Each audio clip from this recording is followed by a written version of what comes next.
Hi, everyone. Welcome to lecture 11. We are going to be talking about the political economy of trade. So everything in this course so far has been economic analysis, which helps us understand the real effects and trade-offs of different policies. But policies are set by political institutions, and political institutions face political trade-offs. So to understand how we end up with certain trade policies, we're going to have to leave economic analysis behind and turn to political economy. So political economy is the study of the institutions and actors involved in governance and policy setting. So this is voters, governments, international organizations, all those things.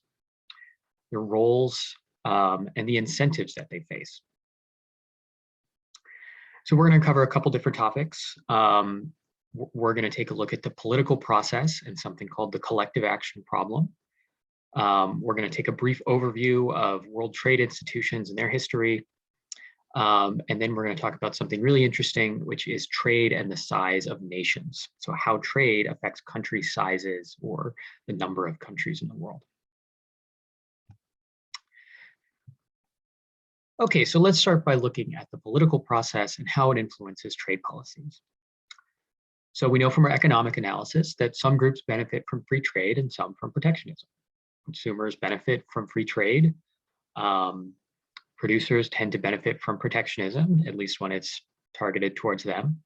And the owners of different factors could win or lose from trade, depending on relative factor abundance or other things. So all of these interest groups have different policy preferences, and the political process is going to combine the policy preferences of all those various interest groups and determine whose interests are going to win out. So the type of political process you have is going to be really important for determining what kind of policies we end up with. The political process is, I mean, it's the most interesting when you have a democracy, right? Because then people's preferences actually matter. And in a democracy, votes are ultimately going to drive the political outcomes and policy. So one simple model would just be to say that policies that benefit a majority of the population should be favored or should be passed in a democracy. So this is roughly what's called the median voter theorem. The idea that policies that benefit most people should ultimately end up winning. It's common sense, and then a more formal version of it is called the median voter theorem, but we're not going to worry too much about that. But this raises a little bit of a conundrum. We know from our economic analysis of trade and trade policies that that consumers are going to be hurt by protectionist policies such as tariffs. And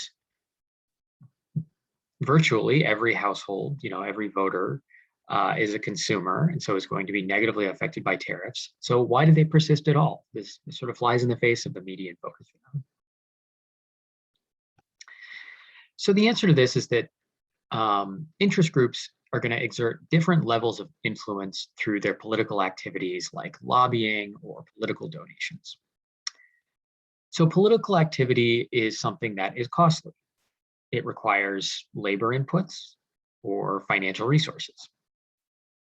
And whoever is, doing that political activity, making the donations or putting in the time, paying the campaign staff, all that, they're bearing the costs.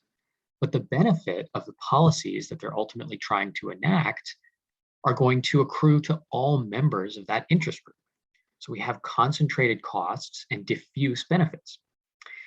And so when you have this situation, we have something called the collective action problem, and political action is going to be subject to it. So in this case, it might be in the interest of the group overall to lobby for a certain policy, but those benefits are going to everybody, and it might not outweigh the cost to an individual of actually going and doing the political action. So let's think about this for tariffs. Tariffs or input quotas raise the cost of living for almost everyone, but it's relatively small. And so the cost of lobbying to remove tariffs is far greater than the benefit to any individual. So households or firms that would benefit from free trade, it's in their interest, are not really incentivized to actually lobby for it. So in general, this pattern of diffuse benefits and concentrated costs is kind of the rule with trade. Trade, the source of the aggregate gains is lower cost of living, right? It allows us to use our resources more efficiently to get more stuff at a lower price overall. This benefits everybody, but it's very widespread.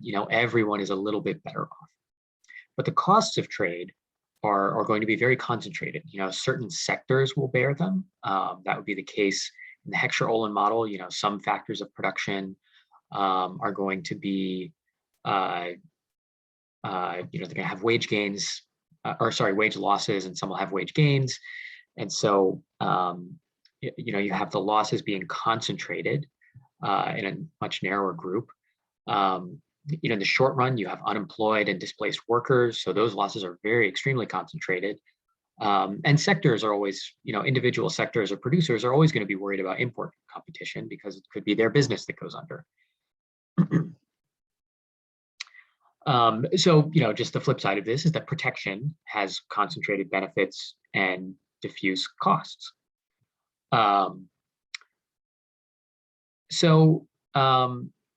What this means is that interest groups such as industry coalitions, so a bunch of firms that get together to make a trade group, or labor unions, which represent workers typically of a certain sector, they're going to be incentivized to lobby for tariffs or other protectionist policies that benefit them or the workers that they represent. But we don't really see the same thing on the consumer side. So consumer advocacy groups are much rarer. There's no lobby for lower tariff rates just on the basis of, having cheaper food or manufactured goods. So there's no real natural political coalition for free trade.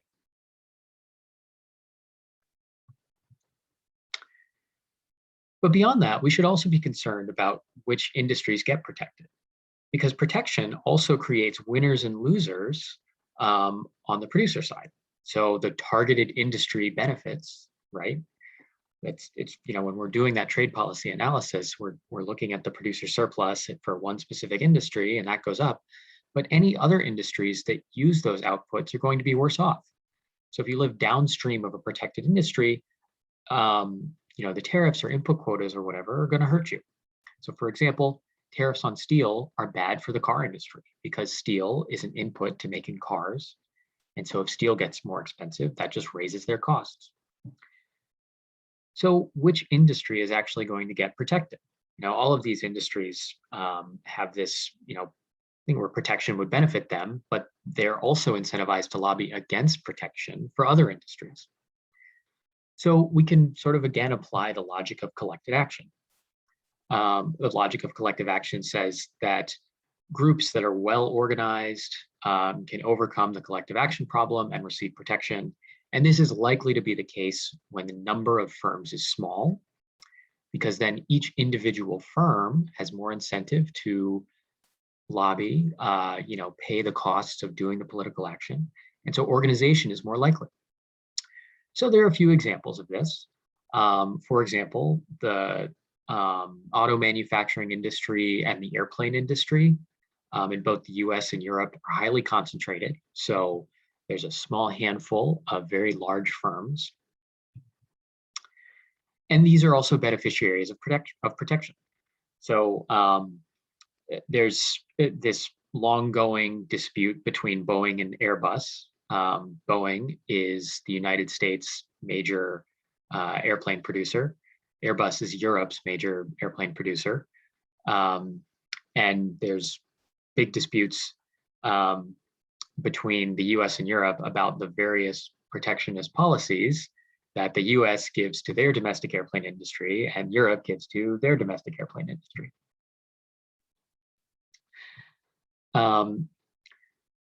So besides, highly concentrated industries being more likely to organize and successfully lobby for protection, some industries are just well organized as a rule. So in agriculture, this varies, but agriculture, there's, the United States has kind of a highly concentrated farm sector. This is not the same for all countries, but almost universally worldwide, the agriculture sector tends to be one of the beneficiaries of protection.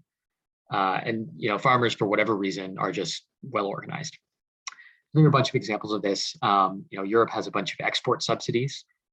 And remember, export subsidies push up the price that producers get for their goods because they're getting compensated by the government. That also means they get to charge a higher price for domestic sales. In Japan, there are import restrictions and tariffs for rice.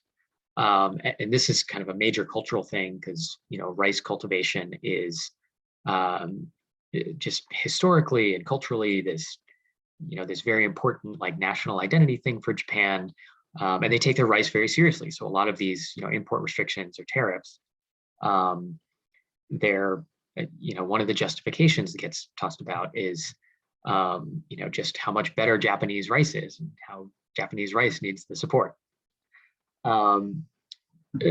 There are various things like sugar subsidies in both India and Brazil. They actually have some recent disputes over each other's sugar subsidies. And the US has all sorts of, not just protectionist policies, but agricultural subsidies in general. So one thing you may have read about recently is, it's part of the trade war in the last administration. One of the outcomes was that China signed these big purchase agreements, guaranteeing imports of a certain amount of soybeans from US farmers. So China is a big export market for US soybean farmers, and the US put tariffs on China. China put some retaliatory tariffs and restrictions on the US that were targeting soybeans. And one of the resolutions to that was these purchase agreements.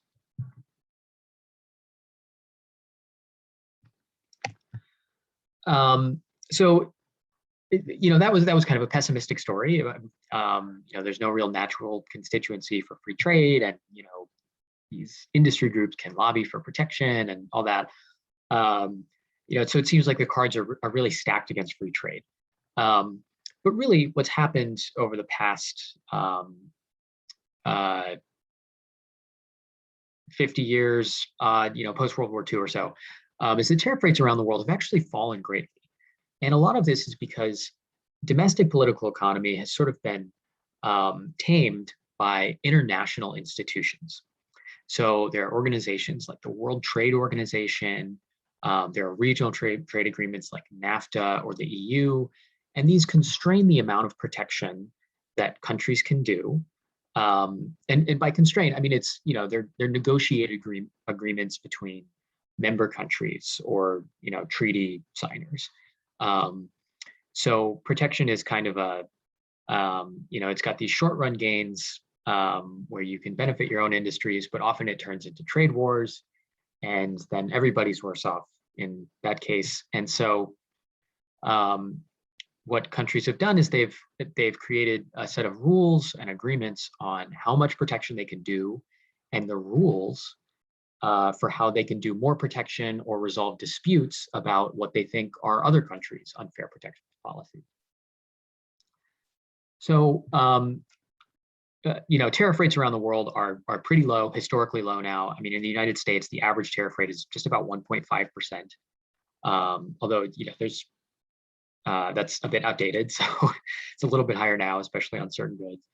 And in the world, tariff rates are still, quite higher on average, but there's a lot of variation here, and countries that are members of things like the World Trade Organization tend to have lower trade agreements. But this hasn't always been the case. So we're just going to take a brief look through the history of tariff rates and international trade institutions. So this is a good chart. There's a lot of detail here. This is just US tariff rates throughout history. So we're really going to start with the Morrill Tariff of 1861.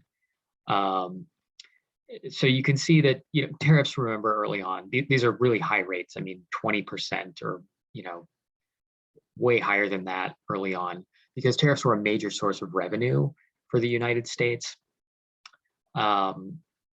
This was before income taxes, and so tariffs were how the government paid its bills. But there was also a lot of, there was a lot of protectionism involved occasionally. So the Morrill Tariff was a big protectionist tariff. It was passed in 1861. It was the very early days of the Lincoln administration. And it was, Lincoln's Republican Party had made protectionism part of their platform. And that was just kind of the national mood after there was a bad recession in 1857 after some tariff cuts. And so there was this hunger for protectionism, and the Republican Party had made that their platform. So the Morrill Tariff raised rates, and that was sort of for the purpose of protectionism. But there were some subsequent tariff increases during the Civil War, strictly for raising revenue. The government had a lot of bills to pay because it was funding a war, and so tariff rates went up just because they needed the tax money.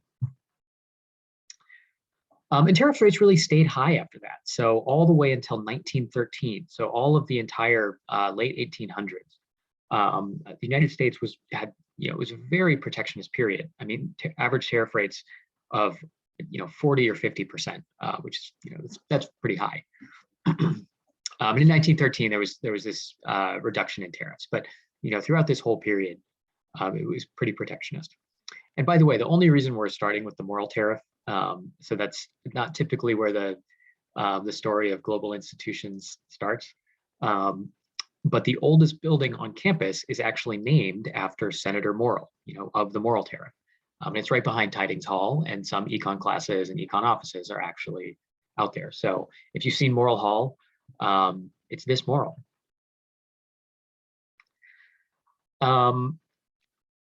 So where the story typically starts is in the early days of the Great Depression and the Smoot-Hawley tariffs.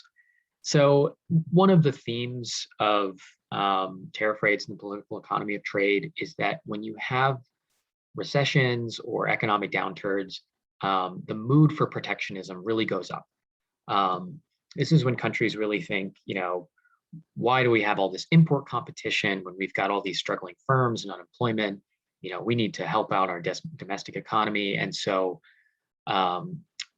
tariff rates and protectionism tend to rise during economic downturns. And that was the case for the Smoot-Hawley tariffs. So crash of 1929, and this is the middle of the Hoover administration, and Smoot and Hawley pushed through this, very large increase in tariff rates. So this ended up not going very well because the United States trading partners quickly retaliated. So Canada and England and France imposed higher tariffs of their own, and the end result was just trade between all these countries, and these are major trading partners for the other, just plummeted. And so it really did end up compounding the Great Depression.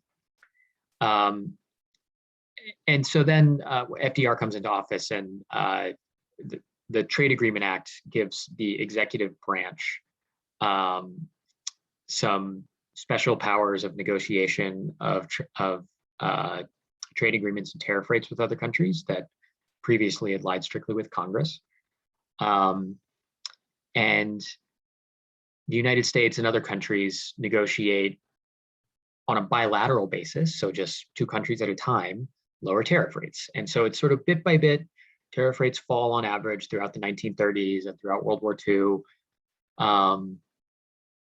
And that was, it was pretty successful, and it led to what here is called GATT, which is the General Agreement on Trade and Tariffs. So this is just the version of the timeline I'm just going through, but in words. So in 1947, a bunch of countries get together and sign something called the General Agreement on Trade and Tariffs. So there were a lot of bilateral negotiations over the previous 15 years or so, but this was a multilateral negotiation. So all of these countries got together and negotiated lower tariff rates for everyone in the room. And so this was just sort of, proceeding on this, tit for tat, bit by bit negotiating lower tariff rates between countries one at a time was slow, and this was just this big sort of sea change in the international trading system, because not only did it have this large reduction in tariff rates for a whole bunch of countries that were major trading partners all at once, it also established rules for preventing future trade wars and settling disputes between countries.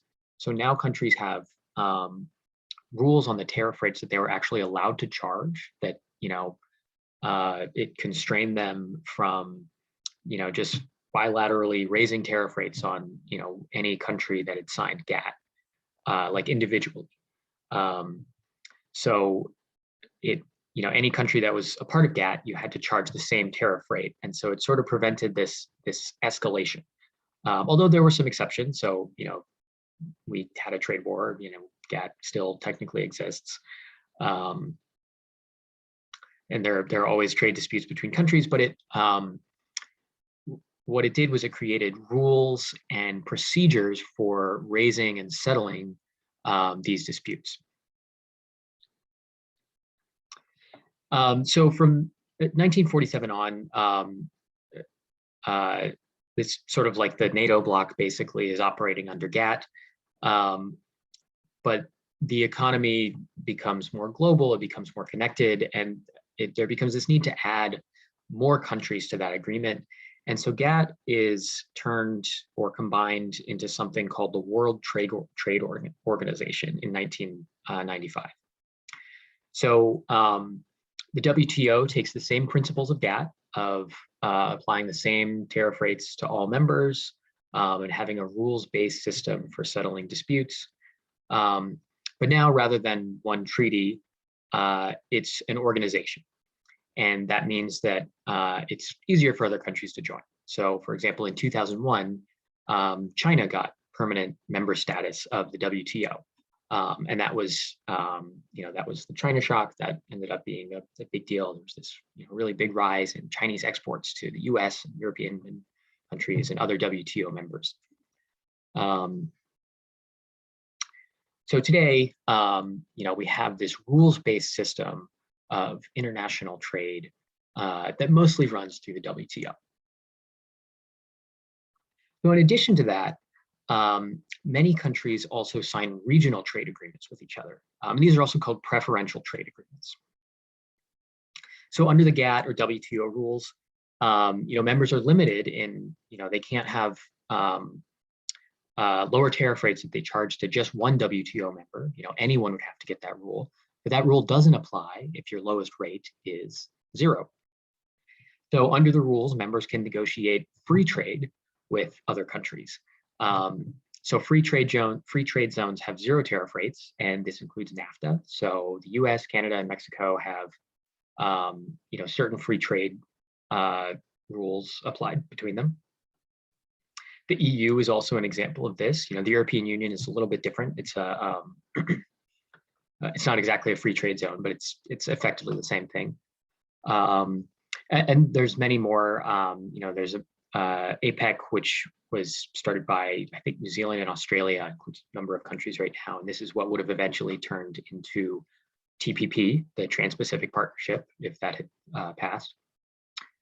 And there's a Central African free trade zone, there's a Caribbean free trade zone, there's a South American free trade zone. So, these regional trade agreements are, especially since the establishment of the WTO, have really proliferated. And these are really increasingly the source of international coordination on trade policy. So the WTO rules require a lot of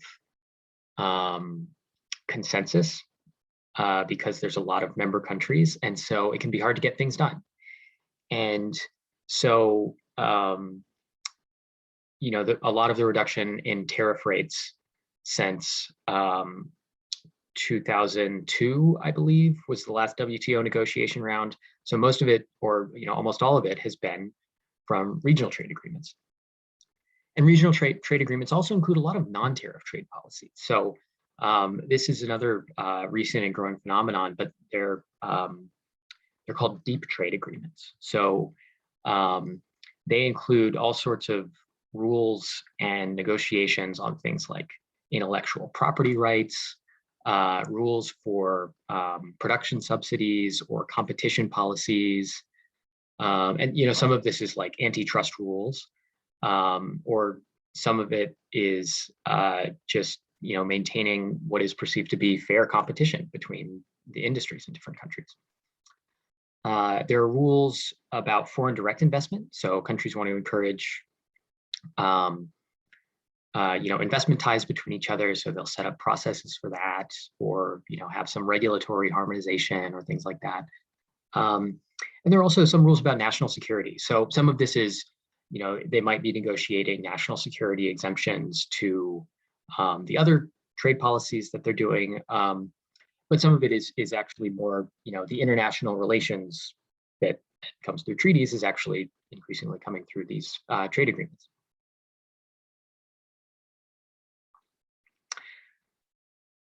So that's our 20,000-foot view of the global trading system and institutions today. And there's actually a very good overview in the book chapter, so I highly recommend it. And so the last thing we're going to talk about, I think this is a super interesting topic, which is trade and the size and number of nations. So we've just been talking about the effects of politics and political institutions on trade, but what about the other way around? How are nations and the political ties and institutions that define nations affected by global trade? So these two economists, Albert Alessino and Enrico Spolaore, have this really interesting theory about this that they've written about in a number of places. And I've linked here to a nice recent article they have on this. But they have this theory linking the optimal number of nations to global trade. So the optimal number of nations or the optimal size of countries, those are two ways of saying the same things. So basically think about the world not as a bunch of countries, but a bunch of different regions that can choose to combine with each other to make countries. And the optimal size of countries is going to be based on a cost-benefit trade-off between economic connectedness and political homogeneity.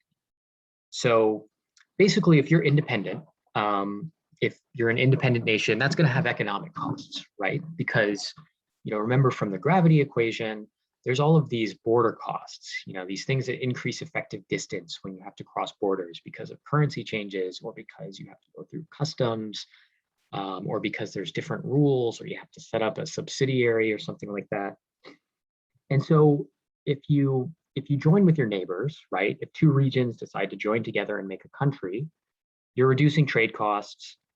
You have this larger domestic market, and so you have more internal specialization in trade within that larger country, right? So there are economic benefits to being a larger country, or forming a political union with your neighboring regions. But merging into a larger country comes with political costs. So the way to think about this is that regions have different political preferences, and political preferences can be about anything. It could be, they have different preferences about the actual rules that govern society. So, some places want more education funding, and some places want more military funding. And so, if those two places try to form a country, they're going to disagree with each other. And so that's the trade-off that they're facing.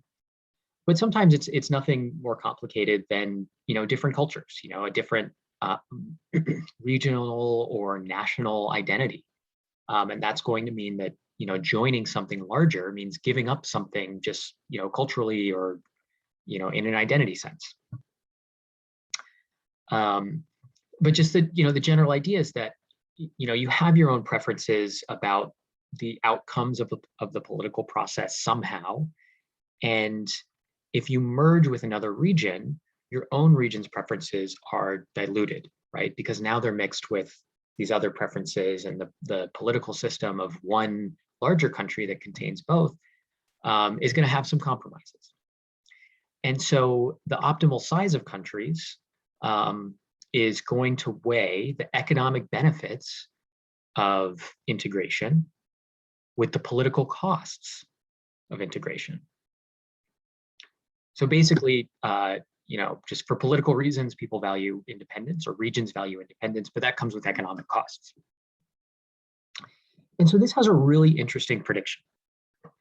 So what's happened over the past 50 plus years? Global trade costs have fallen. Economic connectedness around the world has really grown. And this optimal size of countries model predicts that as global trade costs fall, the optimal number of countries rises. So the logic here is that when you have lower trade costs, your neighbors, the regions next to you, aren't so important anymore. You have access to gains from trade with a lot more countries globally. And so your economic ties with neighbors are still beneficial, but relatively less so. And so that means that countries can pursue their independent political interests at a lower economic cost. And so the key, the upshot from this is that this theory predicts that economic integration brings about political disintegration. And so, just anecdotally, there may be some signs of this. Most notably, a few years ago, the UK exited an economic agreement with its regional neighbors, the European Union. So the UK had, pretty sizable economic benefits that they gave up to pursue political independence. And this could be a sign of things to come. I mean, just, to give you, to give you an idea about the realisticness of this, it sounds a little bit silly to say that, the size of nations or, the number of nations could be falling or rising, but it really is actually not as fixed as you might think. So since World War II, number of countries in the world has risen by about 60%. And this is not to say that this in particular was driven by global integration and trade and all that. This was more about particular political factors. So the dissolution of the Soviet Union in particular was a pretty large one. That accounts for a lot of new countries. But recently there are some prominent independence movements. So Scotland had an independence referendum in 2014 or 2015. There's talk of a second referendum, so that hasn't really died down. Catalonia in the past couple years held in another referendum to secede from Spain. That one ended up, all the leaders of that were arrested and now they're political refugees. But I think the point is that independence movements and secession movements, at least this theory predicts will be more common in the future as global trade costs fall and the cost of independence falls. And so hopefully this drive for secession and dissolution of political unions, if that's going to rise, hopefully it will be peaceful. So in that sense, you could think of Brexit as a success story of a peaceful dissolution of a political union, and that's something that historically has not been. So to summarize, economic analysis is perfect for understanding the effects and the trade-offs of different policies, but it only goes so far in explaining why we end up with the policies that we do. So trade policy is determined by political economy, which is the institutions, of governance and policymakers, and the incentives of political actors. Because trade has diffuse benefits, interest groups that bear the costs of trade can successfully lobby for protection. However, multilateral and bilateral trade agreements place limits and rules on tariffs and other protectionist policies.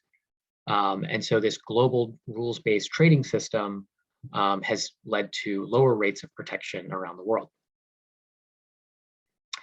And lastly, trade also affects the political institutions. So lower trade costs increase the economic ties between nations, but this may lead to decreased political ties and more independence movements around the world.